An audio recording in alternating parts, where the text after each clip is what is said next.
అమ్మవారి చూపులు ఎంత దిశల వరకు పడ్డాయో అంతవరకు దరిద్రములన్నీ తొలగిపోయి అందరూ ఆనందమును పొందారు. లక్ష్మీదేవి జన్మించింది ఆనాడు పాలసముద్రం దగ్గర ఉత్సవం జరిగినట్టు జరుగుతోంది. నేను ఇక్కడ నమ్మి ఒక మాట చెప్తున్నాను, ఇవాళ ఈ ఘట్టాన్ని ఎవరు విన్నారో వాళ్ళకి కొన్ని కోట్ల జన్మలు తరమవలసిన దరిద్రం నశించిపోయింది. ఇది పరమ యథార్థం.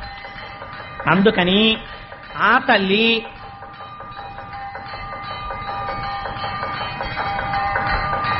ఒక్కసారి మీ అందరూ కూడా మానసికంగా అదిగో అక్కడ ఆ నీరాజనాన్ని తీసుకోండి, ఒక్కసారి అది కళ్ళకద్దుకుని నమస్కారం చేసుకోండి. స్వామి త్రిమూర్త్యాత్మకమై దత్తాత్రేయుడై ఉన్నాడు. చక్కటి జేగంటలు మోగే ఈ దేవాలయంలోను అటువంటి పరమ పవిత్రమైనటువంటి లక్ష్మీదేవి యొక్క ఆవిర్భావము జరిగింది. ఇంకా దేవేంద్రుడికి